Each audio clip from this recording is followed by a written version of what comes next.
बिस्मिल्लाहिर्रहमानिर्रहीम। अस्सलाम वालेकुम नाज़रीन, लाइव डॉक्टर शाहिद मसूद के साथ मैं हूं नायला अली। नाज़रीन, लाहौर हाई कोर्ट की जानिब से वज़ीर आला पंजाब के इंतखाब के लिए मुनहरिफ अरकान के वोट निकाल कर दोबारा गिनती का हुक्म जारी कर दिया गया है। इस पर साबिक़ वज़ीर आज़म इमरान खान साहब ने इस फैसले को सुप्रीम कोर्ट में चैलेंज करने का ऐलान किया है आज, जबकि वज़ीर आज़म शहबाज शरीफ साहब ने आसिफ अली जरदारी साहब और बिलावल भुट्टो जरदारी साहब से भी एक मुलाकात की, जिसमें इत्तेहादियों को मनाने की वज़ीर आज़म साहब की जानिब से दरख्वास्त की गई आसिफ अली जरदारी साहब से। इस समय दिन भर जो अहम डेवलपमेंट्स रहे उन पर बात करेंगे। हमारे साथ स्टूडियो में मौजूद हैं डॉक्टर शाहिद मसूद।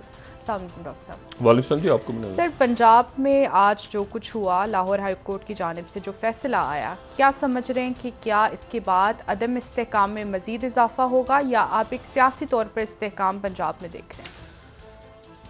नहीं जी, अदम इस्तेहकाम बहुत बढ़ेगा। सही। और मैंने जो बात की है कि हम मुल्क की सियासत को ज़रा आज से एक माह के बाद देखेंगे। ठीक।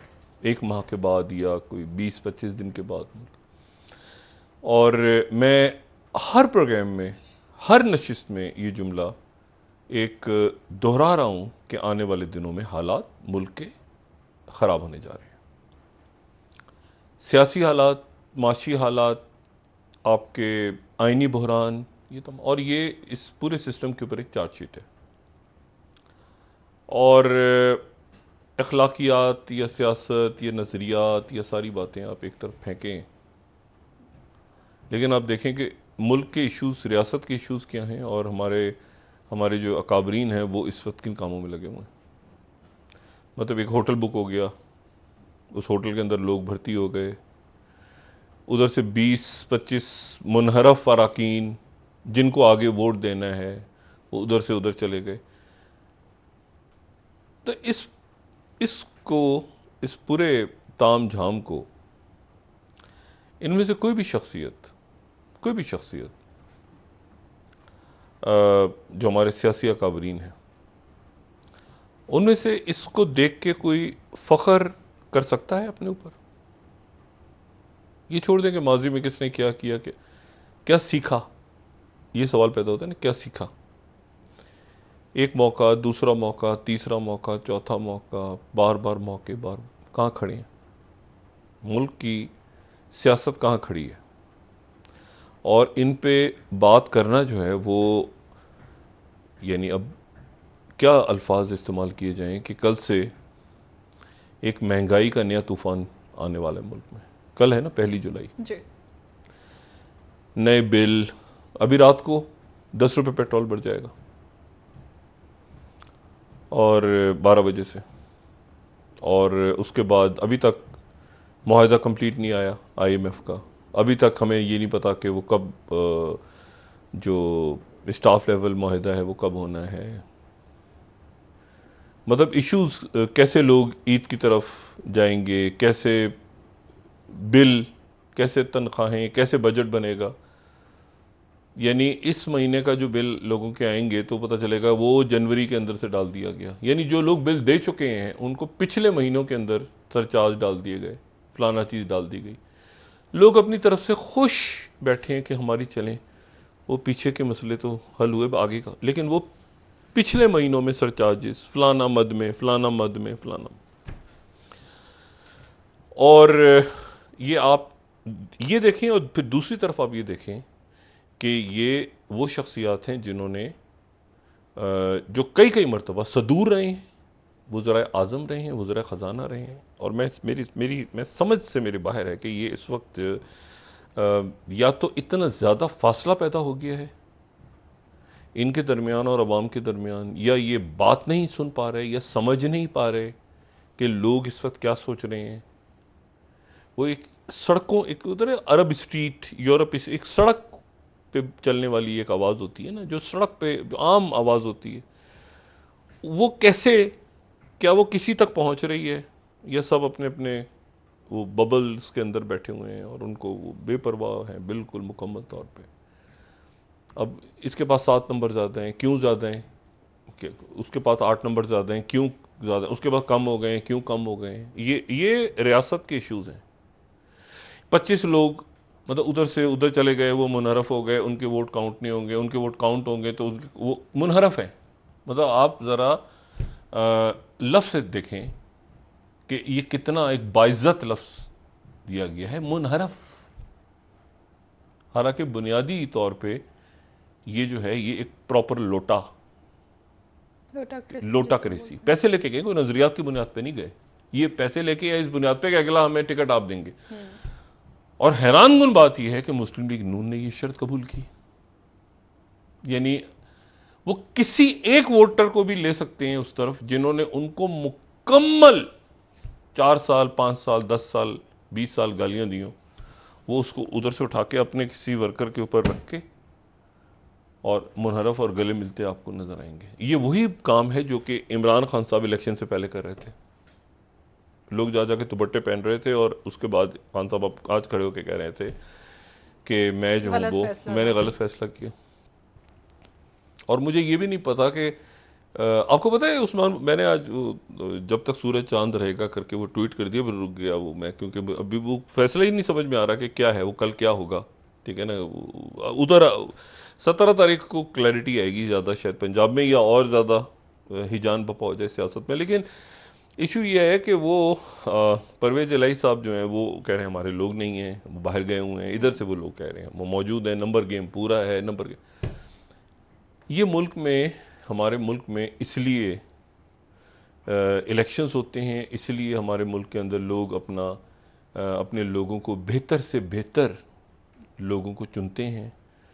उनको अपने टैक्स के पैसों से उनके अखराजात बर्दाश्त करते हैं कि ये होटलों के 5 स्टार होटल्स के खर्चे, लोगों के पास जो है वो रोटी खाने का पैसा नहीं है इस वक्त। उनको समझ नहीं आ रही कि हम ये अगला सफ़ेद पोश लोग हैं क्या करें। रोज़ एक खबर आती है किसी बच्चे ने खुदकुशी कर ली, किसी ने अपने बच्चों को मार दिया, किसी ने, और माशरा अजीब तरफ जा रहा है। और यहाँ ये अल्ले तलल्ले ख़त्म होने का नाम ही नहीं ले रहे। वो आएंगे तो वो जाएंगे, तो वो आ गए तो वो तशरीफ़ आ गए, तो वो है तो वो है। अल्लाह खैर सल्ला। तो मुझे, और मैं आपको ये बात जब ये कहता हूँ ना कि सिस्टम जा रहा है, तो मैं ये एक जुमला बराए जुमला नहीं कहता। ये इस जुमले को मैं एक एनालिसिस, इंफॉर्मेशन बेस्ड एनालिसिस के ऊपर ही बात करता हूं कि ये सिस्टम जाएगा। जब जाएगा तो लोग, मतलब होता है ना कि लोग कहेंगे यार गंदा गलीज होके जाएगा। इत्तेहादी नाराज, फिर वजारत आ गई, फिर वो उधर से उधर चले गए, फिर ज़मीर जाग उठे, फिर उधर से उधर। और इमरान खान साहब को मैं सुन रहा था, इमरान खान साहब को मैं सोच रहा था बहुत सी शख्सियत गई कहाँ, ये किधर गए, खुसरू बख्तियार और ये फलाना और ढिमाकना और आगे पीछे जनूबी पंजाब, और ये इत्तेहाद बना था कोई, और वो कहाँ हैं लोग सारे, कहाँ हैं? तो वो कुछ नहीं पता। वो कहीं अचानक आपको नजर आएंगे निकल के उधर से उधर, उस पार्टी में उधर गले मिल रहा होगा, कोई मियाँ साहब से मिल रहा होगा, कोई जरदारी साहब से मिल रहा होगा।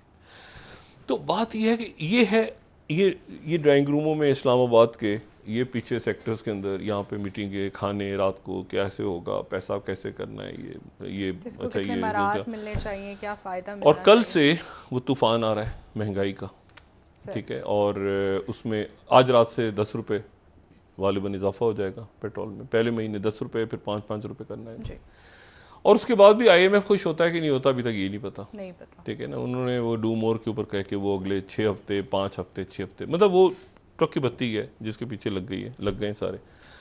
और उस पर रशिया से तो आप तसव्वुर भी नहीं कर सकते इस वक्त बात करने का, क्योंकि जो नेटो की समिट ख़त्म हुई है मैड्रिड में, उसमें पहली दफ़ा ये देखें, ये दूसरी जंग अजीम के बाद जब ये नेटो बनी थी तो सोवियत यूनियन के अगेंस्ट बनी थी, जाहिर है नेटो, और सोवियत यूनियन के अगेंस्ट बनी थी। लेकिन उसमें भी जो है वो आप ये देखें कि अगर आप देखें ना खड़े होके, मतलब एक ख़ास किस्म का रिश्ता जो सर जंग चलती रही ना अमेरिका और सोवियत यूनियन की, उसमें यूरोप का एक अलग ताल्लुक रहा।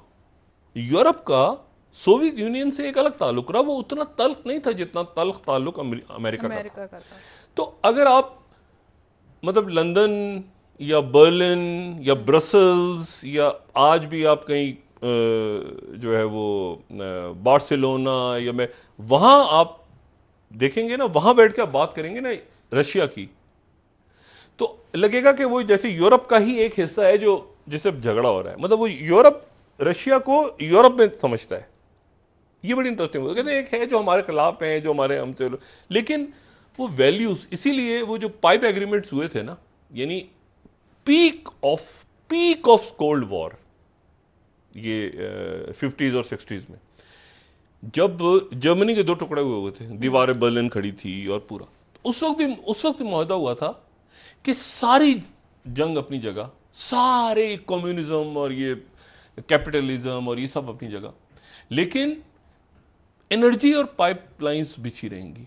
तो यूरोप को सोवियत यूनियन उस जमाने में भी गैस और ऑयल देता रहा, यानी कोल्ड वॉर में भी मईशत, यानी ऐसे दीवार खिंची हुई है, वॉर्सो पैक्ट है, सब कुछ है, लेकिन यूरोप की जो एनर्जी है, वो एनर्जी सप्लाईज आपको कोल्ड वॉर में भी नजर आती है, जो पाइप डील्स जिनको कहते हैं।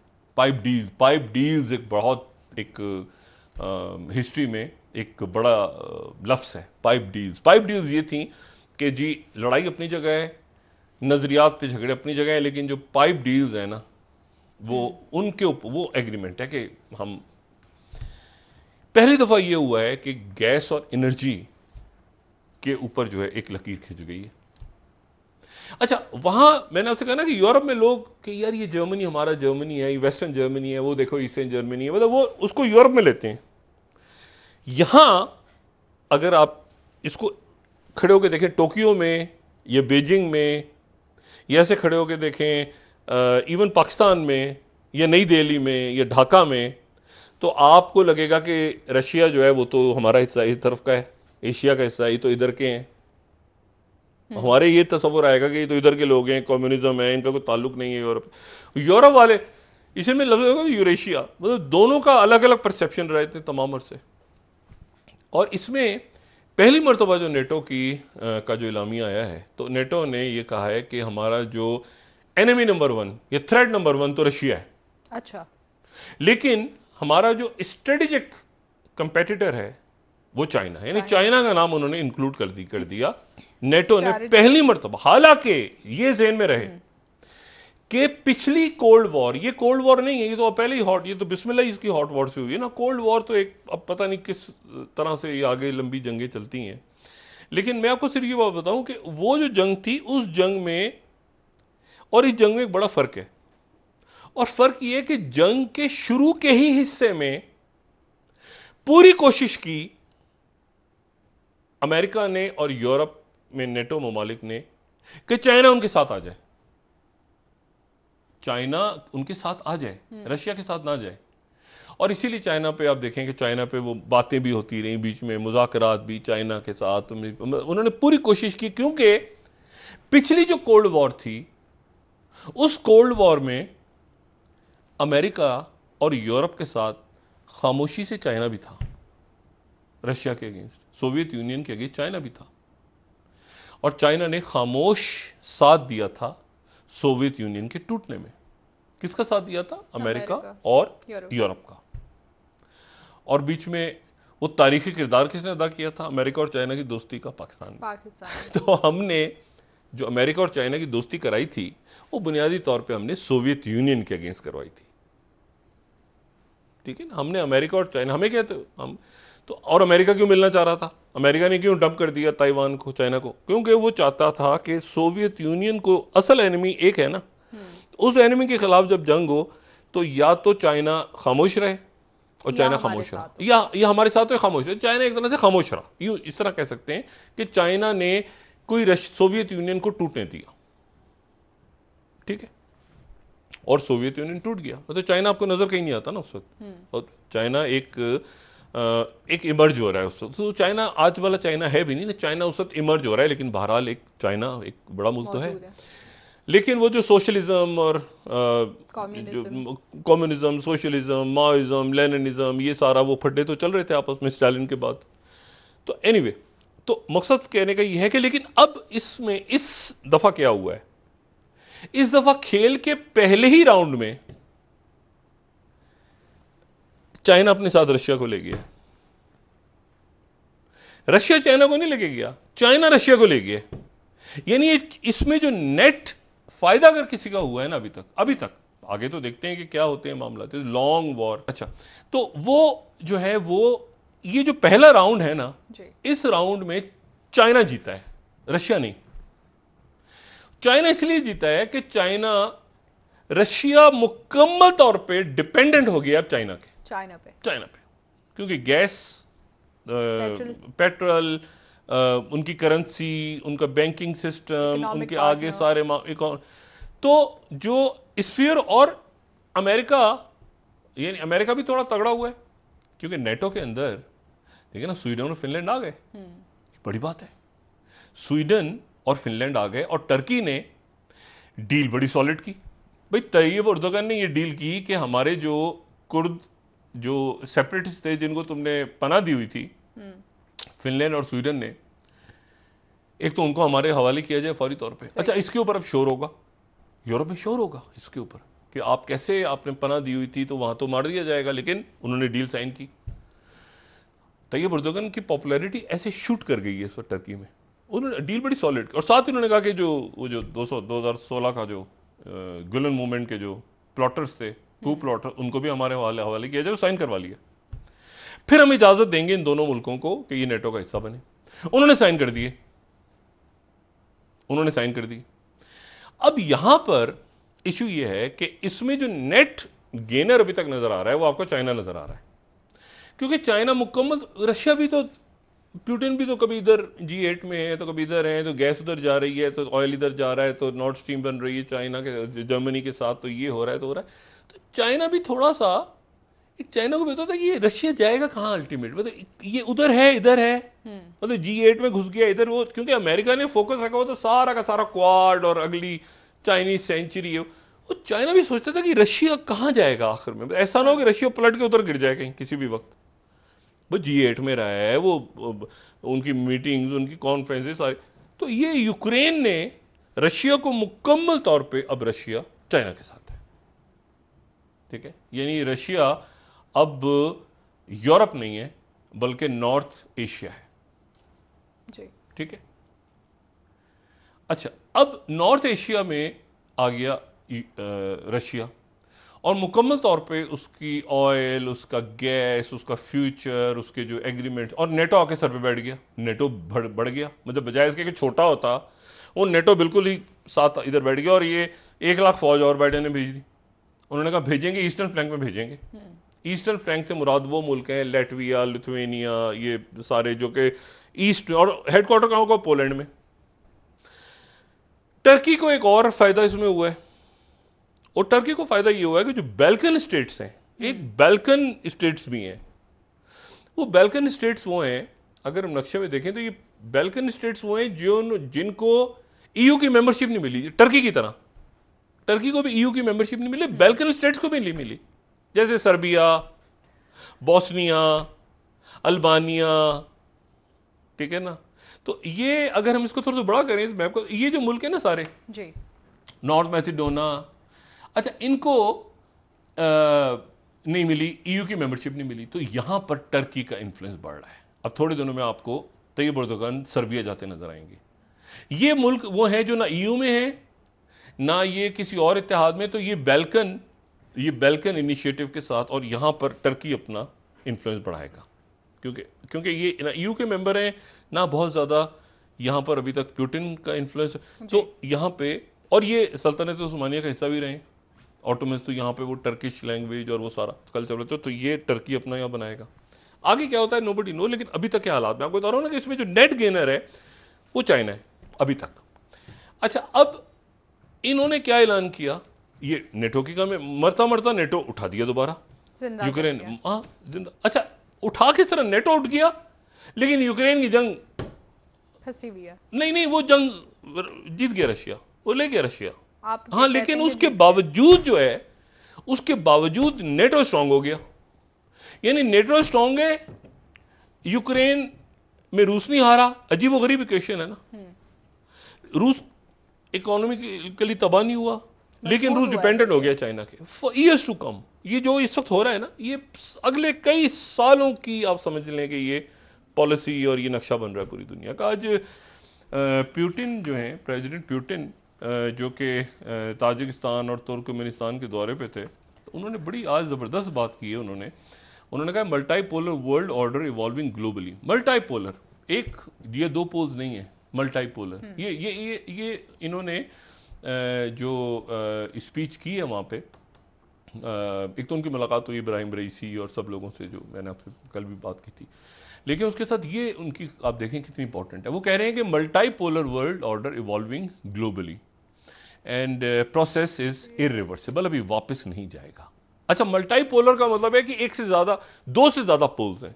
सिर्फ चाइना और अमेरिका नहीं है, बल्कि नए पोल्स इमर्ज हो रहे हैं। यूरोप एक और पोल बन सकता है, फ्रांस, ठीक है, ये एशिया के अंदर, ये इंडो पैसिफिक, ये आसियान, ये सारे, ठीक है, ये सार्क ममालिक आगे जाके क्या शक्ल लेते हैं, अभी तो फटे पड़े हुए हैं सब में, लेकिन आगे मिडिल ईस्ट की क्या शक्ल निकलती है। तो मल्टीपोलर दुनिया एक डेवलप हो रही है। अच्छा, दूसरी जो बात है, अच्छा साथ साथ ये भी देख लें जरा कि रशिया ने एक और भी बात की आज, ये जो 19th न्यूज़ है कि Russia becomes India's largest supply of fertilisers. सबसे ज़्यादा फर्टिलाइजर अगर यानी खाद इंडिया को जा रही है तो रशिया से जा रही है। सही, ठीक है। 110 120 रुपए, 115 सॉरी डॉलर्स में जो भी ऑयल की प्राइस है, ये कोई 40-45 डॉलर सही फी बैरल इंडिया खरीद रहे हैं। अच्छा जी, 40 से 45 डॉलर फी बैरल रशिया से। अच्छा, तो अच्छा एनीवे, अब यहां पर आप चले जाएं कि अब तो इनका फायदा हो गया। इस पूरे के पूरे खेल में, ये जो पूरा रीजन का खेल हो रहा है, इसमें अगर कोई एक चीज, अच्छा एक कोई खबर ऐसी जो कि स्ट्रेटेजिकली जो पाकिस्तान की इंटरनल पॉलिटिकल डायनेमिक्स पे असरअंदाज हो सकती है और होने जा रही है, वो खबर है कि जो आज पाकिस्तान के आर्मी चीफ ने कतर के अमीर से मुलाकात की, अमीर कतर से मुलाकात की और नए वजीर आजम से भी की है। और आई रिपीट कि वहां मिडिल ईस्ट में एक बड़ा मिलिट्री अलायंस एक ऑलरेडी मौजूद है, एक नया तरतीब पा रहा है, और उसके लिए पाकिस्तान की अस्करी क़यादत से गुजारिश की गई है कि आप आके क़यादत संभालें। एक से ज्यादा मुल्क, मैं बार बार रिपीट कर रहा हूं, एक से ज्यादा अरब ममालिक की तरफ से दरख्वास्त की गई है कि आप आके इसकी क़यादत संभालें। ठीक है, ठीक। और तो ये जो आपको मिडिल ईस्ट से खबर आ रही है ना कि जो सऊदी अरेबिया में एजाज दिया गया आर्मी चीफ को और फिर कतर में दिया, इसको आप उस तनाजुर में देखें कि यहां पर एक बड़ा स्ट्रेटेजिक अलायंस हो रहा है जो जंगों के लिए नहीं है, जिसके और बहुत सारे काम होंगे, इकोनॉमी भी होगी आगे, तो वो खित्ते में रिक्वेस्ट पाकिस्तान से कर रहे हैं। और कई मामला ऐसे हैं जिसमें पाकिस्तान ने खामोश रोल प्ले किया है। मिसाल के तौर पे टर्की सऊदी अरेबिया ईरान, ये जो डायलॉग चल रहे हैं, जो कतर में स्टार्ट हुआ है, बाकी तो मतलब ये हमारी जो पॉलिटिकल लीडरशिप है उसको भी इस बात का आज के दिन में मैं ये कम से कम अंदाजा लगा सकता हूं कि उनको इस बात का अंदाजा है कि ये उनको खबर है कि एक अलायंस मिडिल ईस्ट में ऐसा बनने जा रहा है जिसमें पाकिस्तान की मौजूदा अस्करी क़यादत उसको ज्वाइन कर सकती है। और वो अगर फैसला करती है अस्करी क़यादत, तो पाकिस्तान का पॉलिटिकल ये जो चेस बोर्ड है ये एकदम चेंज होगा। बिल्कुल होगा सर, एकदम चेंज होगा। और हुकूमत भी इफेक्ट होगा इससे। मैंने कहा ना, पूरा चेस बोर्ड एकदम, उसमें आप छोड़ दें कौन सा महीना तो क्या महीने, वो उनकी तरफ से गुजारिश की जा चुकी है। मैं सिर्फ ये कह रहा हूं, ये मेरी इतला है वो ये है, और वो इतला मेरी पाकिस्तान से नहीं है। वो जब मैं बाहर था तो वहां मुझे बताया गया था कि हमारी तरफ से रिक्वेस्ट की जा रही है, ठीक है। और मैं जब रोज ये खबर पढ़ता हूं तो मेरे जहन में वही चीज आती है कि शायद वो खबर जाहिर है कि वो जिम्मेदार लोगों ने मुझे बताई थी बाहर। अच्छा, तो अब वो पाकिस्तान का चेस, इस दौरान आपकी पॉलिटिकल पार्टीज ने अपने आप को, पॉलिटिकल प्लेयर्स ने, अकाबरीन ने अपने आप को खुद खड़ा करना है और डिलीवर करना है, बजाय इसके, और अपने आप को लोगों से कनेक्ट करना है, बजाय इसके कि वो हर पॉलिटिकल पार्टी इस वक्त ये बात करना शुरू कर दे कि जी एस्टेब्लिशमेंट हमारे साथ है या नहीं है। ये बात क्यों नहीं करते कि अवाम हमारे साथ है या नहीं है? ताकत का सरचश्मा तो अवाम है ना, लोग हैं ना। ये क्या बात हुई कि आप लोगों का खून पिए, कोई भी पिए, एक ABCD, और अब सिर्फ ये कहें कि चूंकि हम इस्टेब्लिशमेंट हमारे साथ होगी तो हम चाहे खून पीते रहें या कुछ भी अच्छे हों बुरे हों दाएं हों बाएं हों तो हम नहीं, ये आपका लोगों से कनेक्ट होना चाहिए। फिर आप लोगों की नुमाइंदगी करते हैं, फिर आप कहते हैं कि यार लोग हमारे हल्के के लोग परेशान हो रहे हैं यार, हम निकलते हैं तो वहां पे गली मोहल्ले में तो लोग सर पकड़ के बैठे हैं, उनके क्या दुख सुख क्या है, कैसे हम यार एक लंबा प्लान करें कि यार इनकी जिंदगियों में बेहतरी आ जाए। ठीक है, तो बात यह है कि ये जो बारियों वाला चक्कर है इससे निकलें। बहुत अल्लाह ने इज्जत भी दी, ताकत भी दी, बहुत जो है सबको दिया, लेकिन ये कि एक वक्त आ जाता है ना, पैसा तो बहुत कमा लिया, थोड़ी सी इज्जत भी कमा लें। इज्जत भी कमा लें। ठीक है ना, तो मैं सिर्फ ये कहने जा रहा हूं आपको जी। कि ये जो पूरा सिस्टम है ना, ये पूरा सिस्टम खित्ते के वाकयात तय करेंगे ठीक। कि पाकिस्तान का अगला पॉलिटिकल चेस बोर्ड किस रुख पे होगा। और मैं ये जुमले बार बार रिपीट कर रहा हूं। आईएमएफ का मामला, यूक्रेन का, वो खित्ते के वाकयात आ जाते हैं ना, कभी कोई साइफर है, सही है, गलत है, जो खित्ते के दुनिया के वाकयात तय कर रहे हैं ना पाकिस्तान, किसी ना किसी तरह अगला भी जो कुछ पाकिस्तान में होना है वो खित्ते के हालात तय करेंगे। यहां ड्राइंग रूमों में तय नहीं होगा। जो रीजन है, जो इश्यूज हैं, जो मईशत है आपकी, जो आपके लोगों की बेचैनी है, वो तय करेंगे वाकयात। बिल्कुल ठीक कह रहे हैं सर। एक ब्रेक ले लेते हैं, वापस आके बात करेंगे इस पर मजीद। नाज़रीन, एक ब्रेक हमारे साथ हुई है।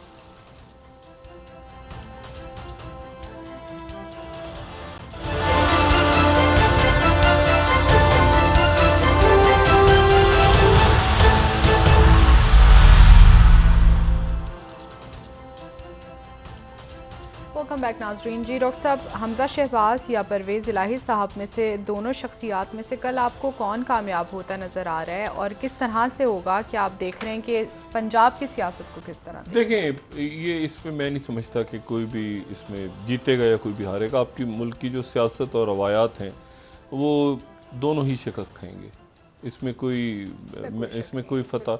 अगर आप ये रवायती सियासत और ये तोड़ जोड़ और उस पर चले जाएं, उसमें पीटीआई मेरे ख्याल से सुबह जा रही है, सुप्रीम कोर्ट का रुख कर रही है। लेकिन जो नंबर गेम है, नंबर गेम वो कह रहे हैं कि हमें वक्त नहीं मिला और वक्त हमारे पास थोड़ा था और हमारे बहुत से लोग नहीं है। लेकिन अगर इस नंबर गेम पे जाएं तो नंबर गेम जो है इस वक्त तक वो हमजा शहबाज साहब के पास ज़्यादा है।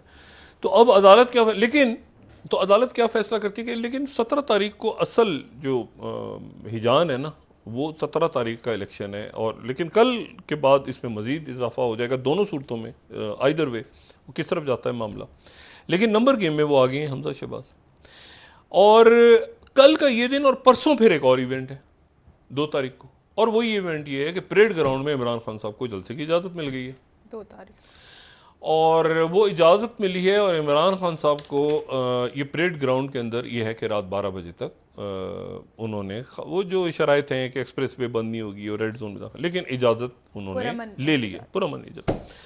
और यहाँ पे इमरान खान साहब जो है उन्होंने कहा है कि आवाम जो है वो परेड ग्राउंड पहुंचे और तमाम मुल्क में जो है, तो ये मैंने कहा ना कि ये अब कल ये है, कल शाम तक ये क्लैरिटी आएगी। लेकिन जो भी क्लैरिटी आएगी, ये तो एक क्लैरिटी आएगी ना ऊपर की सतह पे, ऊपर की सतह पे क्या फैसला हुआ क्या नहीं हुआ, जश्न मना रहा है कोई, खुश हो रहा है कोई, सुप्रीम कोर्ट।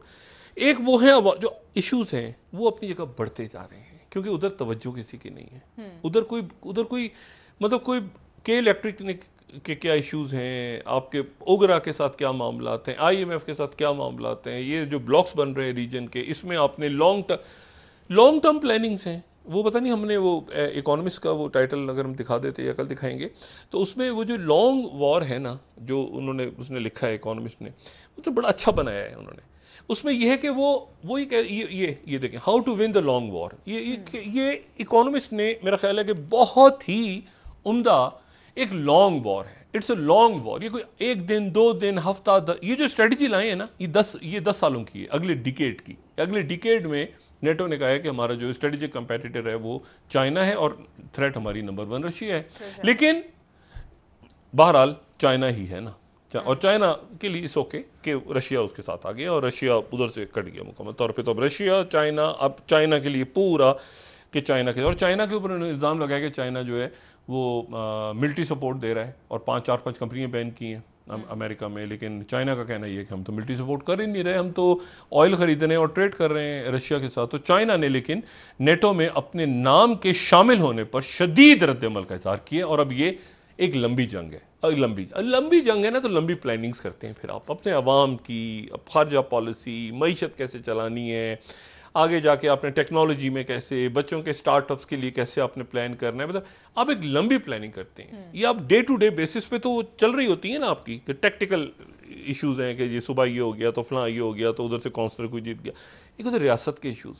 अब वो मेरे लिए, मैं जो समझने में बात कासिर हूं वो ये है कि सिंपल एक सादा सी बात है कि मैंने आज पूछा एक साहब से, एक वजीर साहब से, इत्तेहादी,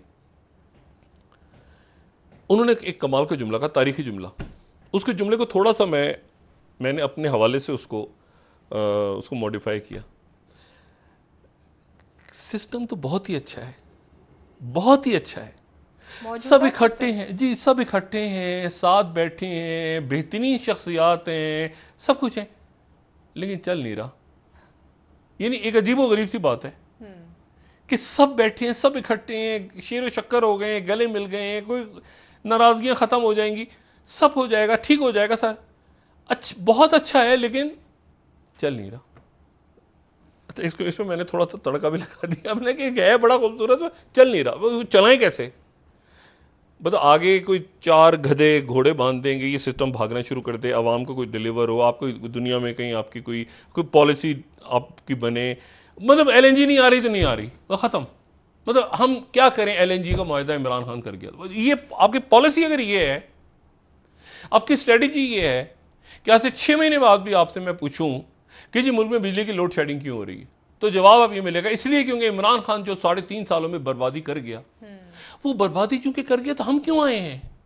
हम इसलिए आए हैं कि इसको आबाद करेंगे। यानी कुछ लोगों की शक्लें देखें, आप कुछ लोगों की शक्लें देखें और इसलिए सोचें कि यार इनको थोड़ी सी, इतनी सी कोई, बकौल ख्वाजा आसिफ साहब को शर्म होती है, कोई हया होती है। ये मुल्क सुधारने वाली शक्लें आई हैं चंद, यानी चंद शक्लें जो हैं वो इसलिए आई हैं कि वो हम मुल्क सुधारेंगे, और सुधारने के लिए जरूरी है कि वो पिछले, यानी अच्छा हमें तो काम ही नहीं करने का मौका, यानी कुछ जमातें ऐसी हैं जो कह रही हैं हमें तो मौका ही नहीं मिला पूरा, यानी पूरे से मुराद है कि पूरा खाने का मौका नहीं शायद मिला। तो क्या मतलब, मैं समझने से कासिर हूं, वो इतनी दफा पावर में, अच्छा जमातों को भी छोड़ दें, आप शख्सियात पे आ जाएं और फिर नजरियात पे आ जाएं।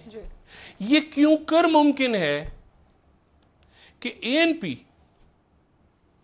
पीपल्स पार्टी, ये लेफ्ट ऑफ द सेंटर की, एएनपी और जमीयत उलमा इस्लाम एक है, ये क्या है? पीपल्स पार्टी और मुस्लिम लीग नवाज एक है, नहीं एमक्यूएम और पीपल्स पार्टी एक है। एमक्यूएम बनी किस नुक्ते पे थी आपको पता है? एमक्यूएम बनी क्यों थी? कि ये कोटा सिस्टम, ये सिंध का वो, यानी आप कहेंगे एक मिनट, दरमियान में कहीं जीडीए भी है, वो क्या है? उस पर एक रिसर्च जारी है कई सालों से कि वो जीडीए क्या है, ठीक है। लेकिन मसला ये है सारा कि क्या ये पॉलिटिकल एक कोई सूबा बनना था, कोई सेक्रेटेरिएट खुलना था, वो इत्तेहादी गायब हो गया जनूबी पंजाब, यानी जिसको जो हेलीकॉप्टर वो जहांगीर तरीन साहब का हेलीकॉप्टर क्या गया, वो मुझे पता ही नहीं वो कहाँ है, वो लोग सारे जनूबी पंजाब, वो सेक्रेटेरिएट, वो जो था इशू, जो नई गवर्नमेंट आई है इन्होंने कुछ कहा है अभी तक, कुछ जनूबी पंजाब के वाले इन्होंने भी जिक्र नहीं किया। वो तो जावेद हाशमी साहब से मामला, तो जावेद हाशमी साहब बेचारे, उनको कोई नहीं पूछ, इतने परेशान नहीं, वो मुस्लिम लीग नून के में जाके उनको बड़े वो जिसे कहना चाहिए कि जीरक सियासतदान और जबरदस्त है, मगर मसला ये कि यहाँ इतना डर खौफ है कि ऐसा ना हो कि जावेद हाशमी साहब से एक तस्वीर आ जाए मुलाकात की, तो पता चला कि फिर इस्टेब्लिशमेंट नाराज हो जाए, डर खौफ, वो तो परेशान। मैंने कहा ना तारिक फातमी साहब बेचारे, उनको मतलब उनको डीनोटिफाई कर दिया, उधर से वो कर दिया, उधर जावेद हाशमी साहब को मिल ही नहीं रहा, कोई पूछ ही नहीं रहा, पहले उनको छोड़ें। ये पावर गेम है, ये हंगर गेम्स है, इसमें थोड़ा सा भी अगर ये शख्सियात आने वाले दिनों में अगर इन्होंने अपने आप को संभाला, तो ये सिस्टम को संभाल के आगे निकल पड़ेंगे। और इनको निकलना चाहिए, तमाम पॉलिटिकल पार्टी इलेक्शन की तरफ जाएं, अर्ली इलेक्शन जो भी है एक बैठें, लेकिन अगर ये अपनी दुनिया में मगन रहे और अवाम किसी और डगर पे निकल पड़े, जो कि हो रहा है, यानी मुझे बताया ना, कराची में 18 घंटे 20 घंटे सड़कें बंद, वहां कोई मुंतखब नुमाइंदा जा ही नहीं रहा, वहां कोई पूछ ही नहीं रहा जाके कि भाई यहां पर सड़कें खुलवा दो। वहां पुलिस है, वो पुलिस तो जाहिर है, पुलिस अवाम पुलिस से पथराव कर रही है, वो पुलिस उनसे लड़ रही है, ये क्या बात है? और मतलब है कि वो टैक्स लगा दिए, हम टैक्स लगाएंगे, वो हंस रहे हैं, कोई हंस रहा है, कोई खुश हो रहा है, कोई ये कर रहा है, कोई वो कर रहा है। और ये कभी वो मिसाक़ मईशत आ जाती है, कभी मिसाक़ जमहूरियत आ जाती है, कभी कोई मिसाक़ पता नहीं क्या आ जाता खुदा। तो मतलब इसमें से इनको निकलना होगा। मतलब ये मुझे बताएं कि ये कितना इंपॉर्टेंट है कि कल मतलब इसके ऊपर मैं अपना दिमाग ख़राब करूं, बजाय इसके कि मैं ये देखूं कि ये इतनी बड़ी ग्लोबल लेवल पे स्ट्रेटेजिक शिफ्ट इस वक्त हो रहा है कि नेटो, यानी इसका मतलब नेटो एशिया पैसिफिक तक पहुंच गया, इंडो पैसिफिक तक नेटो पहुंच गया। और वो 4 मेंबर जो आए, उन्होंने चारों ने चाइना के अगेंस्ट बात की। यानी नेटो, अमेरिका, यूरोप, नेटो, और अब आसियान के ऊपर क्या होते हैं इश्यूज, यहां पे क्या होता है, टर्की क्या रोल प्ले करता है दरमियान में, कतर में मुज़ाकरात हो रहे हैं, उनमें तेजी आ गई। और मैंने आपसे कहा कोई न्यूक्लियर नहीं है, और अमेरिका के, ईरान अमेरिका के मामलात में न्यूक्लियर एक इशू है, दूसरा इशू तेल के ऊपर से पाबंदियां हटाना है। कवर है ना वो न्यूक्लियर एक कवर है कि वो होता है नहीं होता, दोनों चाहते हैं कि पाबंदियां हटें और तेल आना शुरू, ईरान भी चाहता है और अमेरिका भी चाहता है कि इनको ऑयल आ जाए। बहुत बेहतर। और सऊदी अरेबिया से बात करने से पहले दौरे से पहले यहाँ कोई ब्रेक थ्रू हो, सेटल डाउन करना, कोई ब्रेक थ्रू जरूर हो। ठीक है, बहुत शुक्रिया डॉक्टर साहब। नाज़रीन, प्रोग्राम का वक्त खत्म हुआ, कल इंशाल्लाह दोबारा आपसे मुलाकात होगी। मुझे नाला अली को इजाजत दीजिए, अल्लाह हाफ़िज़। अपने दोस्तों रिश्तेदारों को के लूंगा, सब ख्याल रखिएगा, अल्लाह हाफ़िज़।